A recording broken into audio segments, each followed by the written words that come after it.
Bonsoir à toutes et à tous, Bezrat Hashem, Shavua Tov.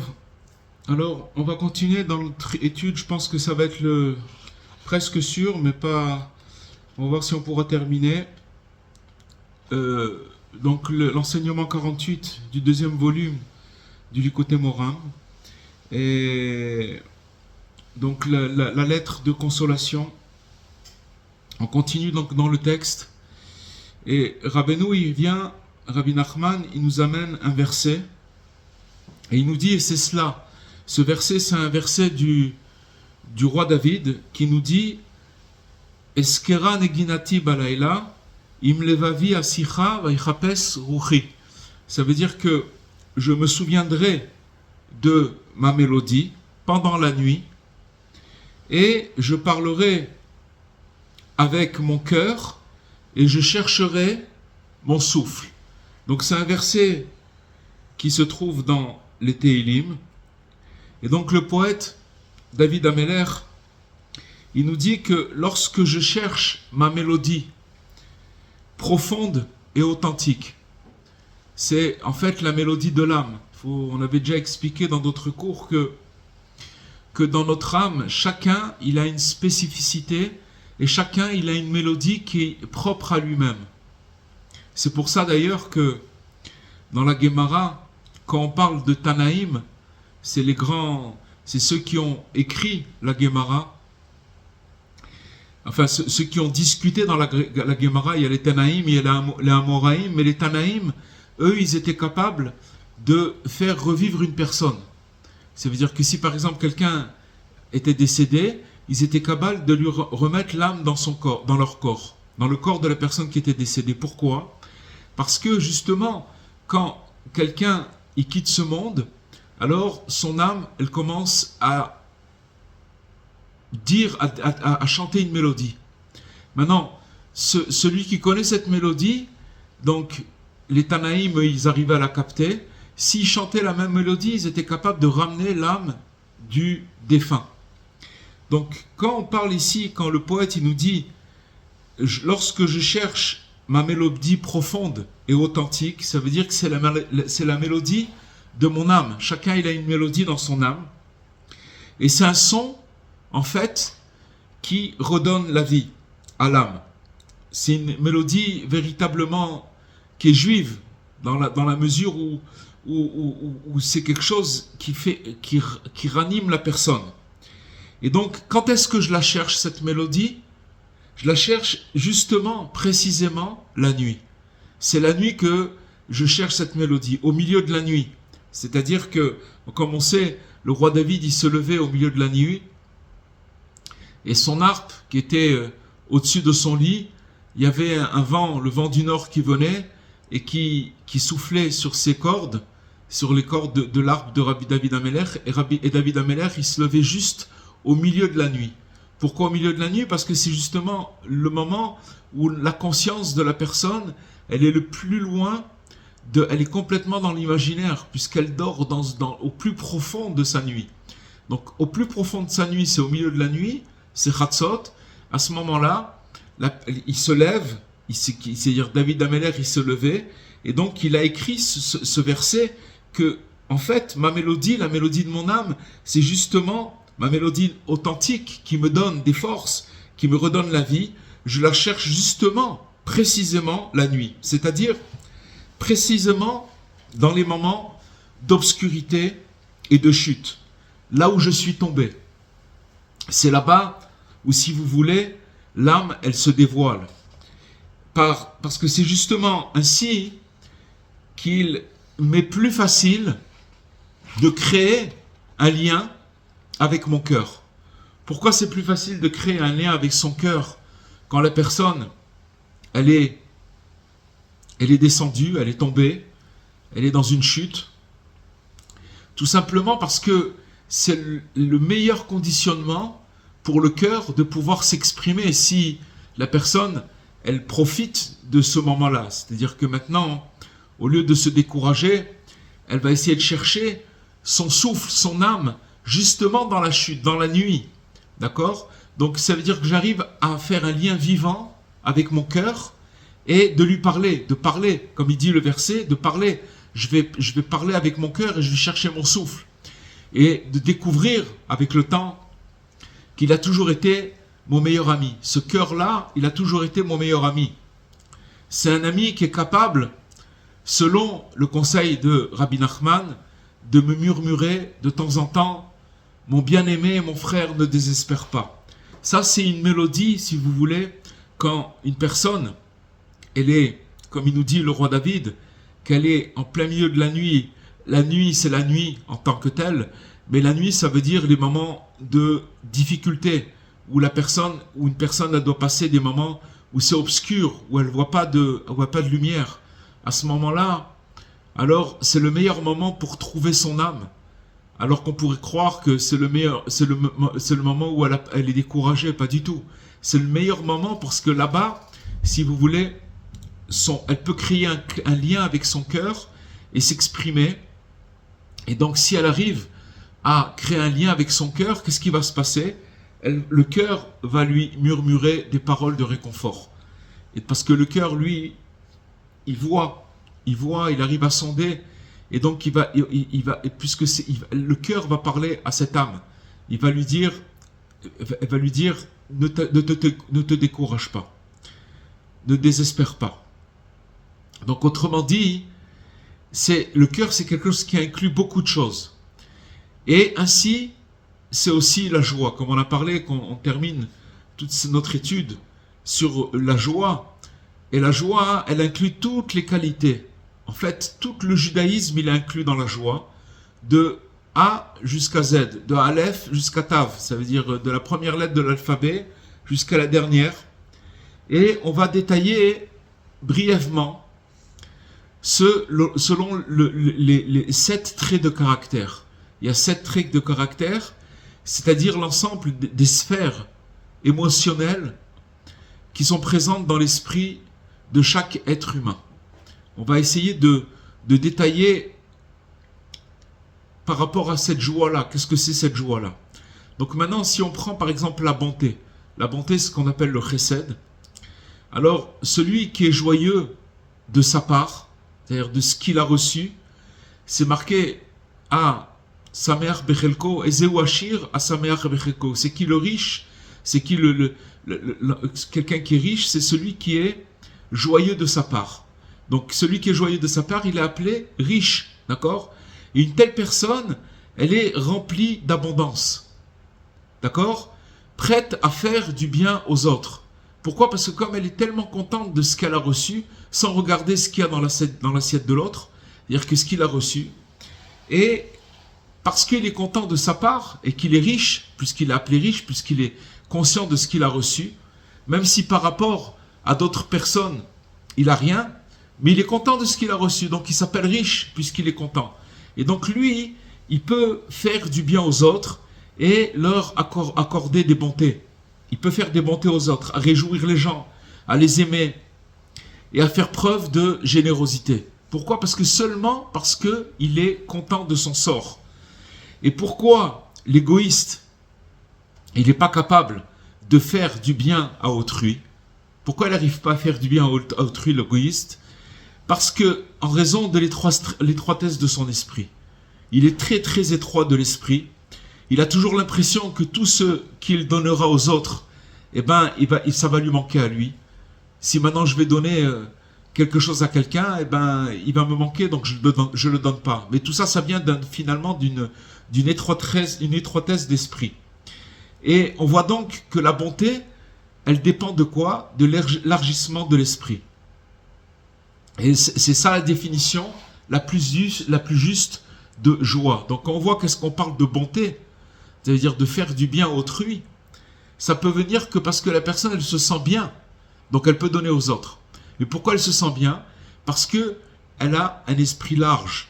Elle n'est pas dans l'étroitesse. Et donc à partir de ce moment-là, à partir du moment où elle est joyeuse de sa part et qu'elle est appelée riche, parce qu'elle est joyeuse de sa part, donc ça veut dire pour commencer, c'est pas d'avoir... vous avez des gens qui ont beaucoup, qui peuvent avoir beaucoup au niveau matériel, etc. C'est pas pour autant qu'ils sont joyeux. C'est pas de ça que dépend la joie. La joie, elle dépend de reconnaître ce que Dieu nous a donné. Et que ce qu'il nous a donné, c'est exactement ce qu'on a besoin. Et c'est qu'avec ça qu'on peut le mieux le servir. Donc de ça, il dégage une joie. Et si ça dégage une joie, alors automatiquement, on va pouvoir dégager de la joie aux autres, autour de nous, de faire des bontés. Et le contraire, c'est justement ce qu'on a expliqué, c'est-à-dire que l'étroitesse de celui qui est obtus, eh ben, il peut pas donner parce qu'il a peur qu'il lui manque. Donc on voit que tout ça, c'est ça la définition la plus juste du mot joie. Et donc, maintenant ça on a vu le premier trait de caractère, c'est-à-dire parmi les 7, des sphères émotionnelles comme on a dit, donc on a parlé de la bonté. Après, il y a la force, la Gévoura. La Gévoura, c'est de même que les chants, si vous prenez par exemple un chant de marche au niveau des soldats, vous prenez un chant de marche qui est encourageant, alors ils s'encouragent les soldats par un chant de marche avant d'aller dans un combat difficile. Et donc, dans toute la vie, la joie, elle stimule.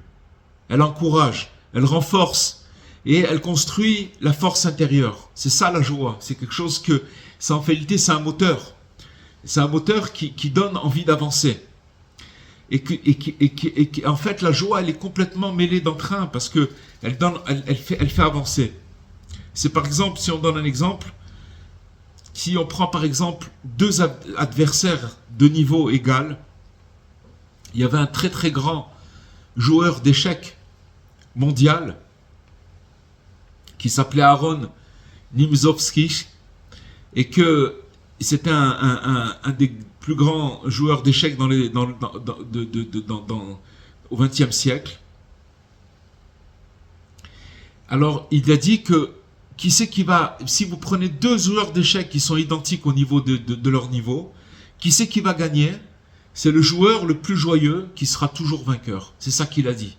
Donc vous voyez, vous allez prendre deux personnes qui ont les mêmes aptitudes. Peu importe dans quoi. Dans les échecs, dans la musique, dans la peinture, dans la cuisine, à tous les niveaux. Celui qui va exceller, c'est celui qui aura de la joie. C'est lui qui va gagner. Donc ça on a parlé maintenant de la force, la Gevura. Maintenant, on va prendre un troisième trait qui s'appelle la vérité, le Emet. En fait, qu'est-ce que c'est la vérité? C'est le fruit d'un jugement qui a été bien conduit. Quand une personne a analysé avec la vérité et que son jugement il est arrivé à bon port. Et donc, pour pouvoir arriver à un jugement qui a été bien conduit, ça peut être issu seulement d'un esprit qui est droit et sincère. Et donc cette conscience, elle dépend de la libération du cerveau et des chaînes de la peur. Par exemple, si une personne elle a peur, sa vérité elle va être entachée. Il ne va pas pouvoir réfléchir comme il faut, il ne va pas pouvoir avoir un esprit clair. D'accord ? Et donc quand une personne elle est dans la vérité, qu'elle arrive à réfléchir avec la vérité, cette vérité elle va affiner ensuite plus davantage de perception. Jusqu'à qu'il va arriver à ce que les questions elles vont se clarifier et que la vérité véritable elle va apparaître. Tout ça parce que il n'est pas encombré par des peurs. Il essaye de concentrer son jugement et son développement par rapport à la vérité. Donc la clarté de l'esprit, on voit ici, elle dépend de l'état d'âme. Est-ce qu'une personne elle va être sereine? Si elle est sereine, elle va avoir un esprit qui sera clair. Et donc à l'inverse, aucune vérité elle peut émerger de l'inquiétude. Ça veut dire que si une personne elle est inquiète, ou alors de la tristesse, parce que ça obscurcit et ça embrouille l'esprit comme des fumées épaisses. La personne elle n'arrive pas à voir. Quand une personne a la peur, quand elle est triste, elle peut absolument pas voir clair. Et donc les personnes qui sont déprimées, elles vont jusqu'à nier les faits les plus évidents. Et elles perdent aussi l'occasion d'atteindre une compréhension complète. C'est-à-dire que maintenant, une personne qui est angoissée ou qui a peur ou qui est dérangée par toutes ce brouillard-là, alors elle ne peut pas percevoir les choses. Elle peut pas les voir comme d'une façon objective. C'est pas possible. Ça, on parle de la vérité.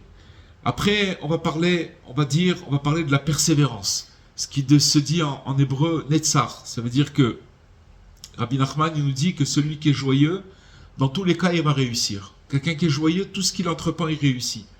Et donc, dans la plupart des cas, il gagne aussi en souriant. C'est-à-dire que maintenant, le sourire, c'est une arme qu'on peut pas détruire. Quelqu'un qui a le sourire, on peut rien contre un sourire. C'est pas possible. Et donc, dans notre sujet,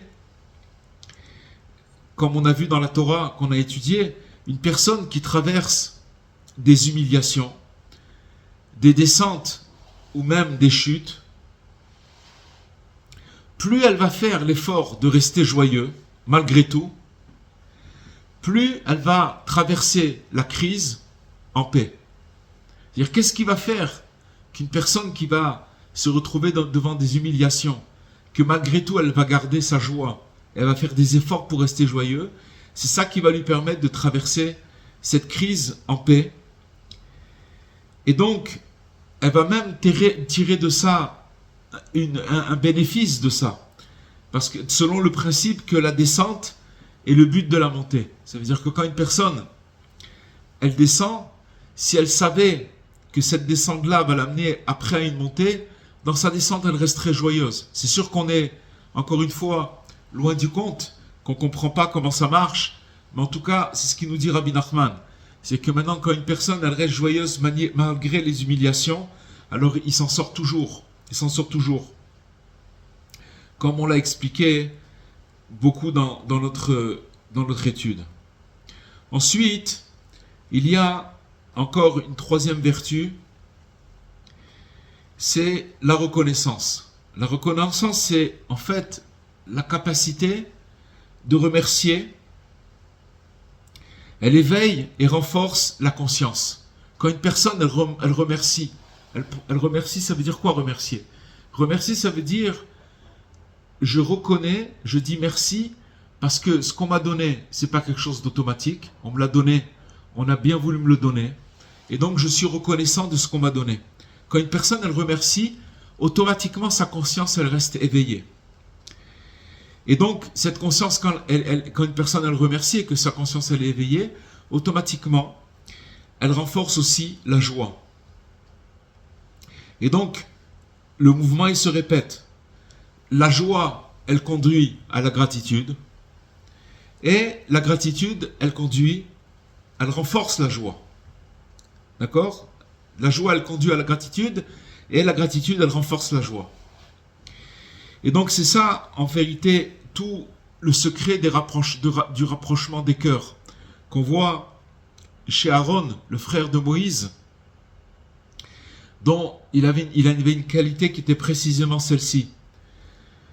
C'est d'aimer les créatures et de les rapprocher de la Torah. Et ça, c'est possible à une seule condition. C'est-à-dire qu'une personne, elle peut faire ça que si seulement elle a de l'humilité, mais vécue dans la joie. Une personne, elle peut être humble, mais elle est triste. Donc, elle ne pourra pas rapprocher.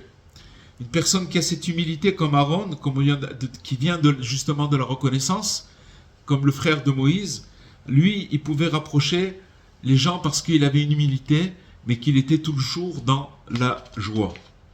Ensuite, on a le fondement, ce qu'on appelle le Yesod.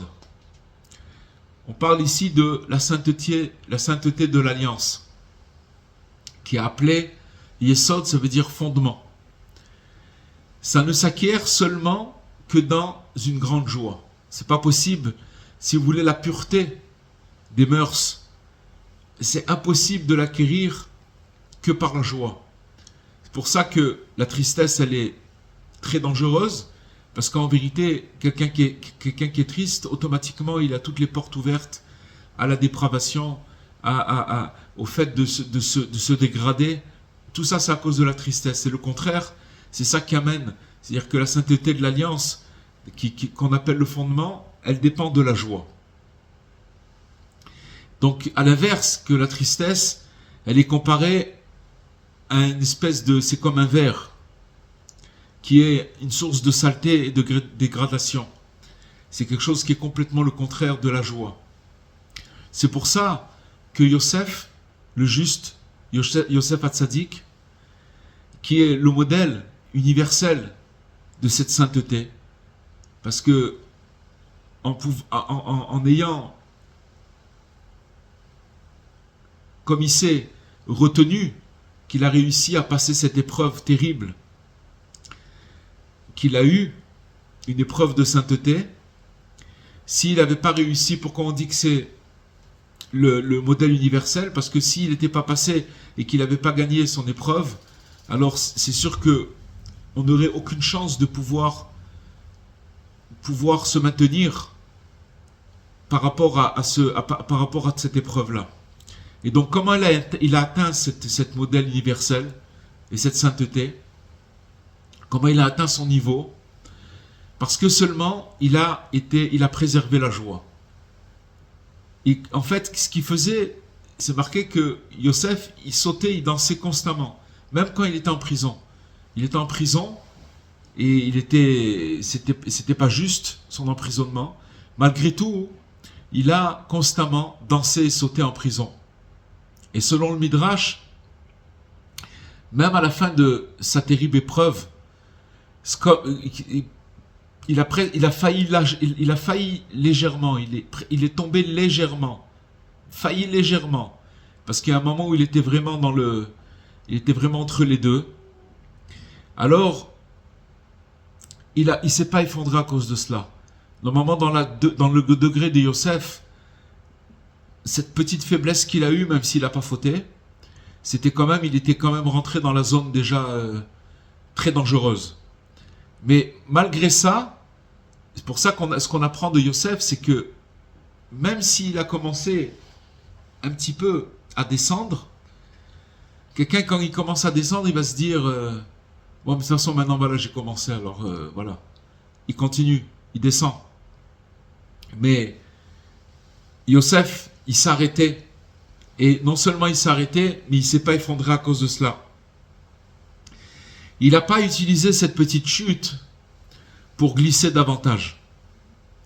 Mais seulement il a continué sur son chemin et encore plus de joie. C'est-à-dire qu'il a rajouté de la joie dans une danse pleine d'élan. Il ne s'est pas laissé démonter. Il est resté très très très fort. Donc ça, on a parlé du fondement, du Yesod. Et maintenant, on va parler, c'est la 7e vertu, c'est la royauté, ce qu'on appelle la Malchut. Il faut savoir que tout dirigeant, que ce soit un chef ou un roi, il est obligé de subir de fortes pressions qui tendent à faire chuter son moral. Quand quelqu'un est dans une place de dirigeant, de chef, il a tellement de grande pression que son moral il est mis à l'épreuve constamment parce que c'est des pressions terribles.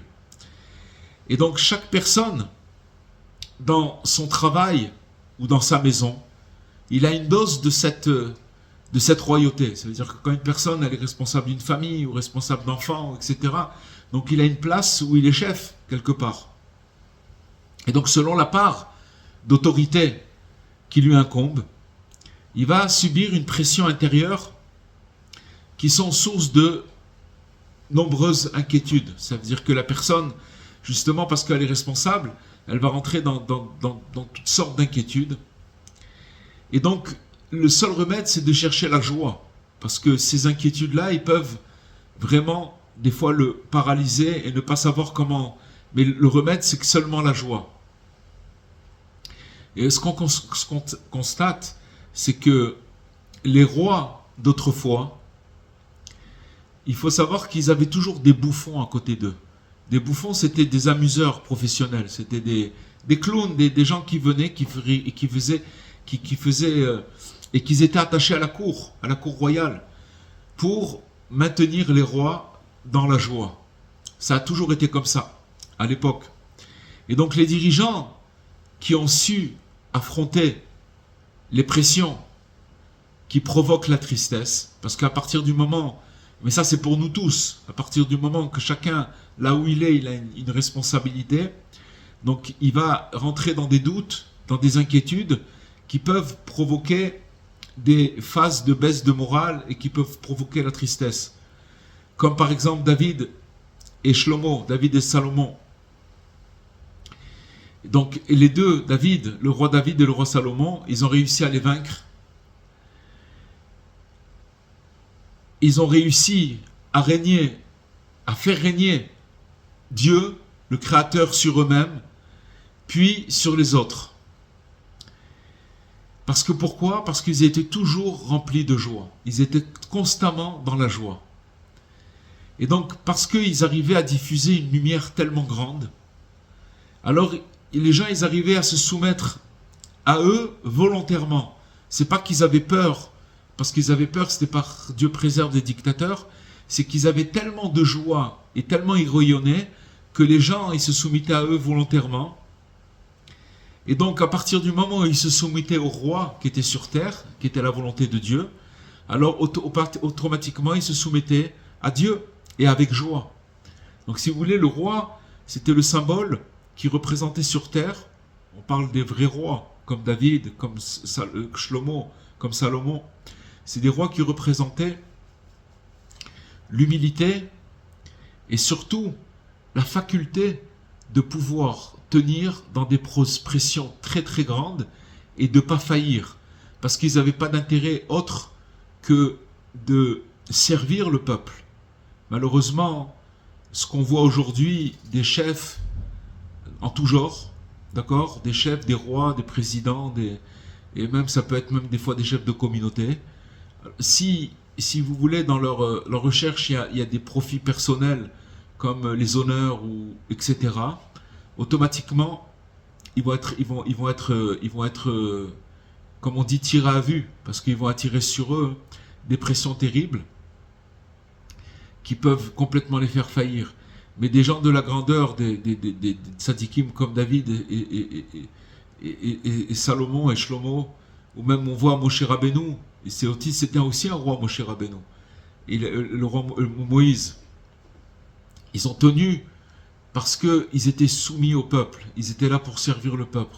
Et dans ce cas-là, ils ont réussi avec cette soumission, parce qu'ils étaient soumis à Hachem, à Dieu, mais en se soumissant, en servant le peuple, automatiquement ils arrivaient à diffuser une lumière où les gens ils avaient envie de se soumettre à eux, et donc en se soumettant à eux, ils se soumettaient à Dieu avec joie. Et donc il ressort de tout ce qu'on vient de dire que la même chose vaut pour la royauté personnelle de chacun. Chacun on a une part de royauté. Ce qu'on appelle la royauté, c'est le pouvoir. Chacun on a une part de pouvoir. Et donc, il y a une question qui est une question des plus douloureuses des gens. Il y a des fois des gens qui se posent la question: pourquoi n'ai-je aucune autorité ni aucune force? Ils pensent qu'ils ont, voilà, c'est ça qui se pose comme question. Ils se posent la question: pourquoi personne ne m'écoute, ni ma femme, ni mes enfants, et même sur moi-même, je n'ai aucun contrôle. Donc ça veut dire qu'ils n'ont aucun pouvoir. Quand, par exemple, je décide d'aller dans tel endroit, dans un sens, alors mes actes, ils partent dans l'autre. Moi, j'ai décidé de me comporter comme ça, et finalement, j'arrive pas à me contrôler, et mes actes, ils m'amènent dans un autre endroit. Alors, si ces personnes, elles vont aller voir un kabbaliste et qu'elles leur posent la question, d'accord? Alors, qu'est-ce qu'il va leur dire le sage kabbaliste? Il va leur dire que chacun possède une dimension de royauté, une dimension de pouvoir. Et que cette dimension, elle est affaiblie chez elle. C'est pour ça qu'il n'arrive pas à avoir de l'autorité sur lui-même ou de l'autorité. Quand je parle d'autorité, c'est pas dans le mauvais sens du terme, c'est un pouvoir. C'est comme le pouvoir qu'on parle de David ou Shlomo Améler, le roi David, qu'ils avaient une autorité sur le peuple. C'était une autorité où le peuple, les gens, ils avaient envie de se soumettre à eux. Or, chacun, il a une dose de pouvoir. Et en vérité, qu'est-ce que ça veut dire de ne pas avoir de pouvoir? Ça veut dire qu'on n'arrive pas à ce que ce qui se passe autour de nous est soumis à nous-mêmes. Parce que notre dose de pouvoir, elle est très affaiblie. Donc, le kabbaliste, il leur dirait: vous n'avez pas de pouvoir parce que votre dose de pouvoir chez vous, elle a une dimension qui est très affaiblie. Et le conseil qu'il leur donnerait, c'est de multiplier les actions liées à cette dimension, d'accord? C'est-à-dire la prière, d'accord? Et de prier, parce que quand quelqu'un il prie, il prend du pouvoir, il prend de la royauté par la prière. Ça, c'est si on pose la question à un kabbaliste. Maintenant, si on vient poser la question à Rabbi Nachman, et qu'on lui dit: voilà, j'ai pas de pouvoir, j'arrive pas à m'en sortir avec moi-même, non seulement autour de moi, j'arrive pas à avoir du pouvoir, mais en plus de ça, avec moi-même, j'ai aucun pouvoir, j'arrive pas à me tenir. Qu'est-ce qu'il lui répondrait, Rabbi Nachman? Alors il lui raconterait une histoire. Quelle est cette histoire? C'est une histoire qui contient une réponse la plus juste et qui est accompagnée d'un conseil pratique. Et donc, cette histoire, elle réside, elle est où? Elle est dans le 13e conte de Rabbi Nachman, du Sipurei Maasiot, des livres de contes, le dernier conte, où là-bas, Rabbi Nachman dit qu'un roi, il se leva et il a dit à son fils, puisque je vois dans les étoiles que tu es destiné à descendre de la royauté, alors fais attention à ça. Je vois dans les étoiles. En fait, l'histoire, elle commence un petit peu avant. C'est que c'est un roi qui a décidé de donner sa royauté à son fils de son vivant. Et donc, il a fait un banquet, il a amené tous les notables. Et il a dit, puisque je vois que il s'est levé, le roi, le père, il avait donné, donc il a dit, je vois que les étoiles, dans les étoiles, c'est marqué que tu vas être destitué de ta royauté. Et donc, tu dois faire attention à ça. C'est quoi ça? Lorsque tu descendras de la royauté, ne sois pas triste. Reste seulement dans la joie. C'est ça que tu dois faire. Tu dois rester seulement dans la joie. Et lorsque tu seras dans la joie, alors moi aussi je serai dans la joie. Même lorsque tu seras triste, si par exemple quand tu auras perdu ta royauté, même si tu seras triste, malgré tout, moi je resterai dans la joie. Pourquoi? Du fait que tu n'es pas roi. Je suis joyeux que tu n'es pas roi, car tu n'es pas digne de la royauté. Puisque tu n'es pas capable de te maintenir dans la joie lorsque tu descends de la royauté. Voilà ce qu'il lui a dit le roi. Mais lorsque tu seras, malgré ça, lorsque tu seras dans la joie, alors moi je serai dans une joie très grande, une joie délirante. Et le fils du roi reçut la royauté avec d'une main de fer. Donc ça c'est la suite de l'histoire. Maintenant, qu'est-ce il ressort de ça un conseil qui est clair. C'est tout simplement veille à ne pas être triste lorsque tu descends de ta royauté. Reste seulement dans la joie. Si tu as perdu ton autorité, et si tu es descendu de ta royauté d'une manière ou d'une autre, des fois dans la vie, on peut être à une position et perdre le statut qu'on avait, familial. Il peut se passer plein de choses dans la vie, dans le travail, dans la santé. Personne ne peut perdre la santé, c'est aussi perdre une forme de pouvoir. Donc il dit ici, si tu as perdu ta royauté en tout genre, comme on dit, d'une manière ou d'une autre,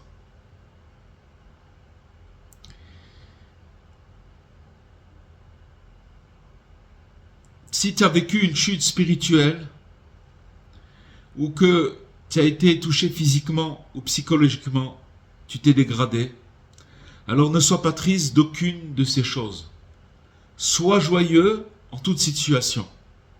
Maintenant, c'est difficile d'accepter, en fait, que même une chute spirituelle, elle puisse être considérée comme quelque chose de bon. Ça, on peut le comprendre. Je vais dire, ok, très bien, il faut rester joyeux. Mais c'est dur de l'accepter. C'est quelque chose on a du mal à faire rentrer ça dans notre tête. Eh bien, c'est pourtant la vérité. C'est pourtant la vérité parce que tant que l'âme, elle n'est pas encore mûre pour entrer dans l'étape suivante. Maintenant, l'âme, elle est dans telle étape, d'accord? Mais elle n'est pas encore mûre, cette âme, pour entrer dans l'étape suivante. Alors, elle est obligée de connaître des chutes et des obstacles.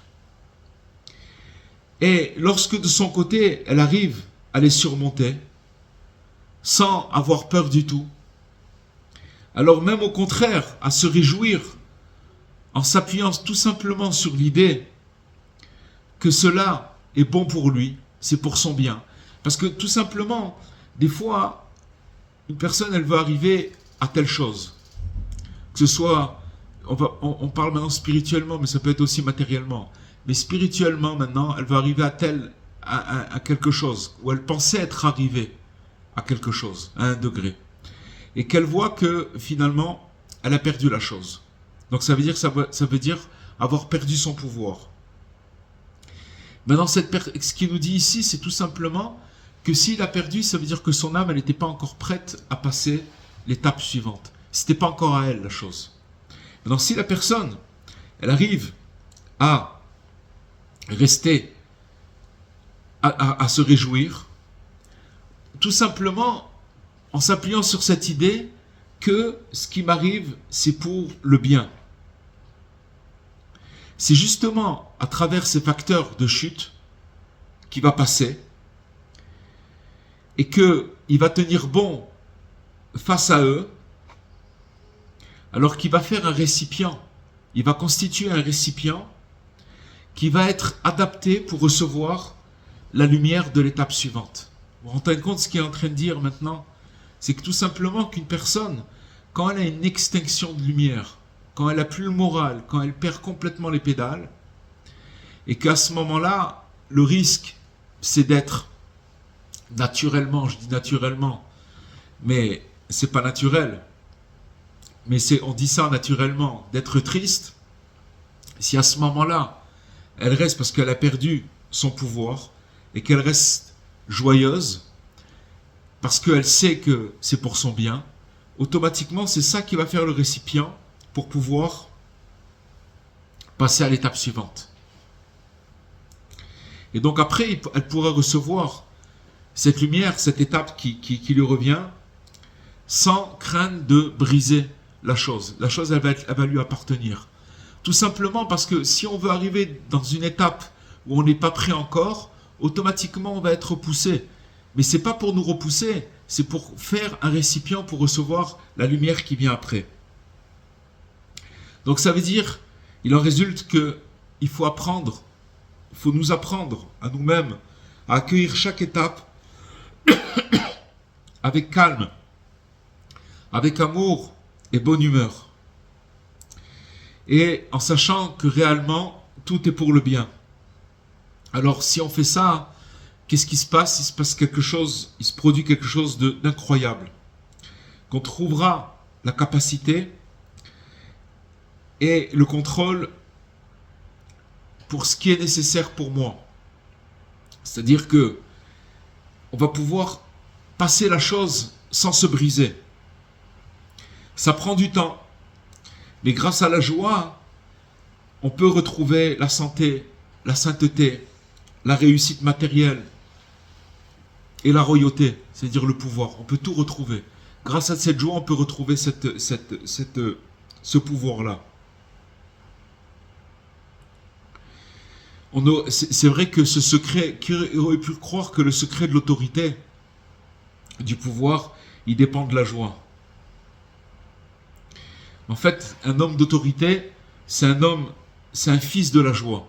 Bien sûr, on parle de cette autorité dont on a parlé, l'autorité des rois d'Israël, David, Shlomo, tous les très très grands qui étaient rois de l'autorité. Ça veut dire qu'avant d'avoir une autorité sur les autres, ils avaient une autorité sur eux-mêmes. Mais ça passait que par la joie.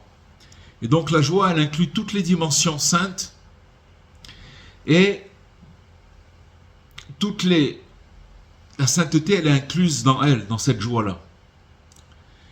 Et donc, elle est aussi la source, la joie, elle est aussi la source de toutes les qualités qui sont élevées. Tout ce qui est haut et élevé, ça vient de la joie. C'est la joie qui leur donne la vie et qui rend les choses possibles.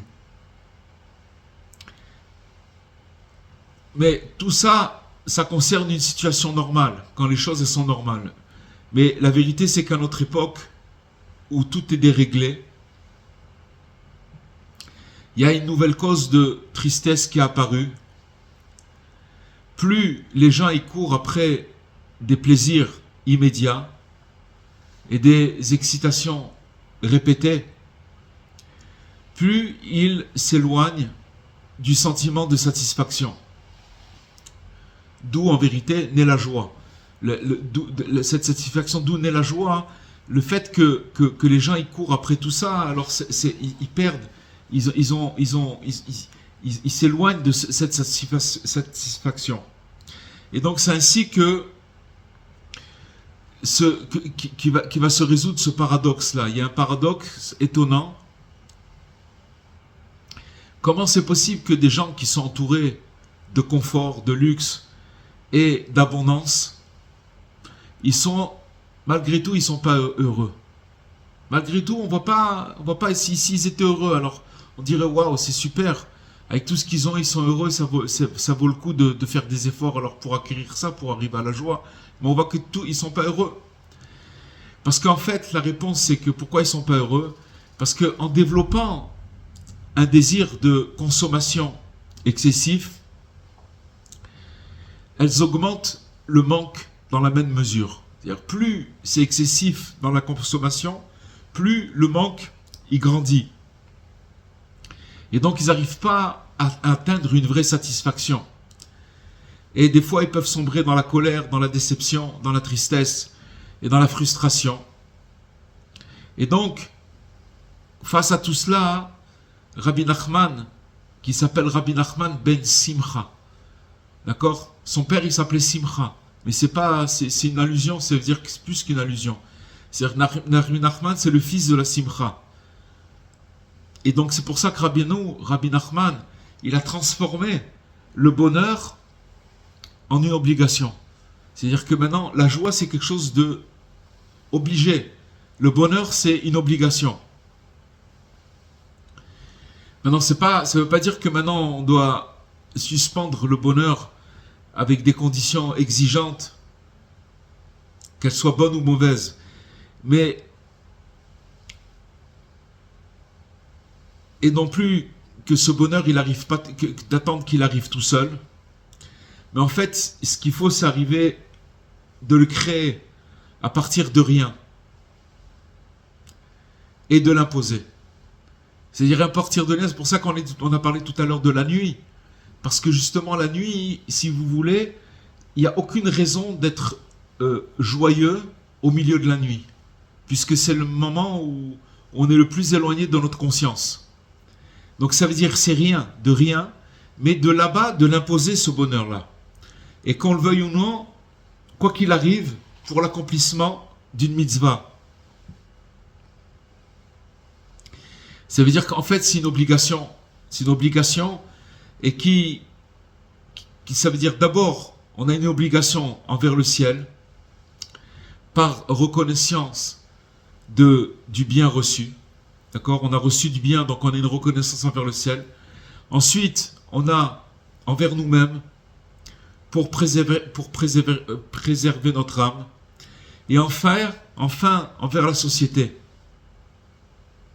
Parce qu'il n'y a pas quelque chose qui pollue le plus l'environnement sur le plan psychique quand vous avez un visage qui est fermé et des gens qui sont aigres et des gens déçus. Ça, c'est quelque chose qui pollue énormément. Donc, en vérité, il y a une bonne nouvelle. Que, en vérité, selon cette approche, même si quelqu'un il est très riche, il peut être heureux. Parce que cette obligation d'être dans la joie en permanence, elle incombe tout le monde. Toute personne qui veut prendre la responsabilité d'elle-même et de son entourage. Si quelqu'un il n'est pas heureux, s'il n'est pas joyeux, alors automatiquement autour de lui ça va être morose. Parce qu'il n'y a pas d'autre moyen d'y arriver, de rendre les gens heureux, que d'être soi-même heureux. Uniquement la joie. C'est que ça. Et donc, ici il nous dit qu'il y a aussi des méthodes thérapeutiques qui sont basées sur le rire excessif. Aujourd'hui, il y a des hôpitaux où des personnes ils se forcent à rigoler, à faire des crises de rire, et qui ont même guéri, c'est une méthode qui a même guéri le cancer. Justement par cette... on parle maintenant dans la médecine, dans certains hôpitaux, la médecine conventionnelle. Enfin, conventionnelle. C'est pas très conventionnel, mais ils se sont rendus compte que la joie, c'est quelque chose qui libérait complètement. Maintenant, là, on parle quand on a parlé de cette maladie, on parle de gens qui sont atteints par cette maladie physiquement. Mais il y a aussi un cancer spirituel. Qui est quoi? Qui est en fait la dépression. Et si on parle maintenant de la dépression, ça s'appelle un cancer spirituel. Et donc, lui aussi peut trouver un remède grâce à un humour constant. C'est-à-dire qu'une personne ait un rire régulier, d'essayer de rire, de rigoler dans la journée, de prendre les choses différemment. Et il n'y a pas de compromis. Il n'y a pas de compromis. Dans cette leçon, on voit qu'il n'y a pas de compromis. Parce que cette joie, elle est une obligation vitale. Il n'y a pas, on va un truc, c'est quelque chose de vital. C'est que si quelqu'un il veut vivre, c'est que comme ça qu'il peut vivre. Comme il a dit le prophète, c'est dans la joie que vous sortirez. C'est comme ça qu'on va sortir, c'est que dans la joie. Ça signifie que par la qualité de la joie, même si elle est provoquée, même si elle est artificielle, l'essentiel c'est de sourire. C'est de garder le sourire. Et une personne qui garde le sourire, à la fin, elle va sortir, elle va être libérée des chaînes de l'exil intérieur. On ne parle pas maintenant de l'exil extérieur, qu'on est tous dedans, mais chacun il est dans un exil intérieur avec lui-même, et qui sont vraiment des chaînes qui sont bien réelles. Par exemple, les chaînes des médias qui dépriment toute la journée, qui racontent des mauvaises nouvelles. Ou aussi de la routine de la vie, qui est pessimiste. Et maintenant, tout ça, on peut le repousser en éclatant de rire, en faisant vraiment le conseil de Rabbi Nachman, en faisant des bouffonneries, en prenant les choses avec humour. On parle bien sûr ni pour se moquer de quelqu'un, ni pour se rendre intéressant, mais tout simplement pour attirer la joie. Voilà, donc je crois on a fini notre série d'études sur la Torah 48. Et celui qui veut vraiment se purifier et se rapprocher de Dieu, et il est obligé de passer par toutes sortes d'éloignements, de confusion et de blocage. C'est la règle, Rabbi Nachman il nous l'a dévoilé dans cet enseignement.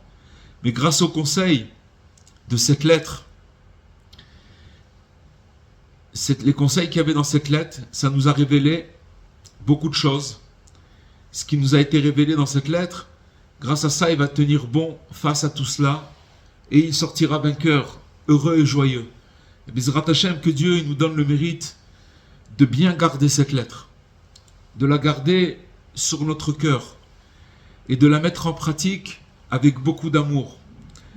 Et celui qui va garder cette lettre près de son cœur, qui va la relire de temps en temps, et la transmettre autour de lui, dans sa famille, dans la société, alors il lui est garanti qu'il réussira dans la vie. Voilà les amis, Bezrat Hashem, on a fini notre truc, on va au Hashem. Voilà la joie. La joie. Donc là on a rajouté par rapport à tout l'enseignement qu'on a approfondi tout le long de nos cours sur la lettre 48, on a rajouté une nouvelle dimension, à savoir que même le pouvoir est lié à la joie. Il est lié que... On le voit dans le 13e conte. Parce qu'on voit que finalement, vous n'oubliez pas que quand on parle d'un roi qui parle de son fils, de son vivant, de lui transmettre sa royauté, d'accord, c'est ça l'histoire. C'est un roi qui transmet la royauté à son fils de son vivant. Alors on va décrypter. Le roi c'est Dieu. Dieu il est toujours vivant. Et il nous transmet le pouvoir de son vivant. C'est-à-dire que on a un pouvoir à tel point qu'on a du pouvoir qu'on a oublié qu'en vérité c'est Hachem qui nous a donné ce pouvoir. Ce pouvoir-là, il nous prévient. Sache que tu vas le perdre. Parce que j'ai lu dans les étoiles. En fait, ce qu'il nous dit dans ce Sipour, dans cette histoire du Sipour et Maasiot, c'est qu'il nous dit, il nous fait montrer, il nous prévient que notre pouvoir, on va le perdre. D'une manière ou d'une autre. Chacun il peut avoir des rêves quand il est plus jeune, il avance dans la vie, il pensait comme ci, il pensait comme ça, et il voit que finalement il y a beaucoup de choses qui s'ébrèchent, et que donc il perd. Bon, il essaye de se retourner, de recommencer autrement, de faire comme, mais il a perdu son pouvoir. Et l'on voit là-bas, il lui dit le roi, c'est Dieu qui lui dit, Il lui dit, sache une chose, c'est que si tu restes joyeux malgré que tu vas perdre ton pouvoir, alors moi je serai joyeux. Et si tu n'es pas joyeux, alors je serai joyeux que tu n'es plus roi. Parce qu'un roi, c'est quelqu'un qui est capable de perdre son pouvoir et de rester joyeux. Quel est le symbole du roi qui a perdu son pouvoir et qui est resté joyeux? C'est David Ameller. David Ameller. C'est l'homme qui a souffert le plus sur terre. Il a eu des choses terribles, terribles, terribles, terribles. Il a été poursuivi par son fils qui voulait le tuer, on l'a voulu le destituer. Avant de devenir roi, c'était un simple berger. Et alors qu'il y avait des frères qui étaient plus grands que lui. Et le prophète, il est venu, il a demandé à son père, Ishaï, t'as un fils? Oui, je suis là, celui-là. Mais t'en as pas un autre? Ah oui, il y en a un berger là-bas. Un bonhomme comme ça qui joue de la flûte toute la journée. Il est dans ses rêves. Voilà. Ah, mais c'est Hachem, c'est lui qui veut. C'est lui qui veut. Et là, ça a commencé les galères. Quand il est devenu roi, Mais, donc ça veut dire que c'est le symbole, David Ameller, de quelqu'un qui a été éprouvé dans son pouvoir, qui l'a perdu, mais qui ne s'est pas décontenancé. Ça veut dire qu'il a gardé la joie, qu'il a cherché dans la nuit, il a cherché la mélodie de son âme. Il a cherché son souffle, parce qu'il savait pertinemment que c'est justement dans les chutes, et ça il faut le savoir les amis, pour terminer, c'est que tout se joue dans les chutes, dans les descentes. Quand ça va bien, on n'a rien prouvé. C'est dans les chutes, c'est dans la nuit qu'on a une possibilité de dévoiler notre âme, de dévoiler que notre cœur, il peut nous parler, il peut parler, notre ami qui est notre cœur, il peut nous parler et nous envoyer des messages. Pourquoi? Parce que c'est là-bas où on peut faire le lien avec le cœur, parce que c'est là-bas où on souffre, et c'est là-bas qu'on peut dévoiler quelque chose qui peut sortir de là-bas. Mais, et donc voilà, donc c'est dans la chute, David Ameller, c'est pour ça que Rabbi Nachman, il dit que les Teilim, c'est le plus élevé de dire des Teilim. Pourquoi? Parce que, si vous voulez, dans les Teilim, il y a une possibilité de se retrouver dans les psaumes de David Ameller. C'est son vécu à lui. Mais son vécu à lui, il est tellement descendu bas dans les galères, très très bas, qui s'est pas cassé, qu'il est arrivé à la 50e porte. C'est comme Rabbi Nathan avec le Likutei Tfilot. Celui qui lit le Likutei Tfilot, je disais à un ami, il n'y a pas longtemps, je lui dis, mais quand on lit le Likutei Tfilot, on a l'impression que c'est un repris de justice qui fait des prières. Alors que c'est Rabbi Nathan. C'était un géant en Torah, en Chassidut. Il connaissait toute la Torah. On ne peut même pas s'imaginer. Et comment il parle? Il ne fait pas du cinéma. Il n'est pas en train de jouer un jeu. Mais il parle là-bas. Il cherche son souffle. Il cherche son âme. Parce qu'à son niveau, à lui, ce qui se passait avec lui, il le ressentait de telle manière. Que nous, on est très très loin de ça. On n'a pas encore commencé. Mais en tout cas, quand on fait du Likutei Tfilot, on arrive peut-être à se retrouver un peu dans les mots et dans l'émotion et de pouvoir. Ça peut éveiller notre âme parce que si quelqu'un il fait du Teilim, du Likutei Tfilot, il va pouvoir se retrouver lui-même dans cette émotion, dans cette difficulté. Et s'il se retrouve dans cette émotion, dans cette difficulté, alors automatiquement, il va faire une connexion avec son cœur. Ça veut dire que justement, dans ces chutes, dans ces moments de descente, c'est là-bas qu'il va trouver son souffle. Et quand il a trouvé son souffle, il est libéré. Il est libéré, ça y est, il est sorti de l'exil.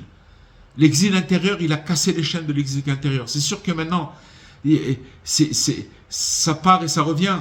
Ça veut dire qu'on arrive à des fois à les casser, et puis après on passe à une autre étape, où on se retrouve encore dans le... Mais c'est ça le travail. C'est ça le travail.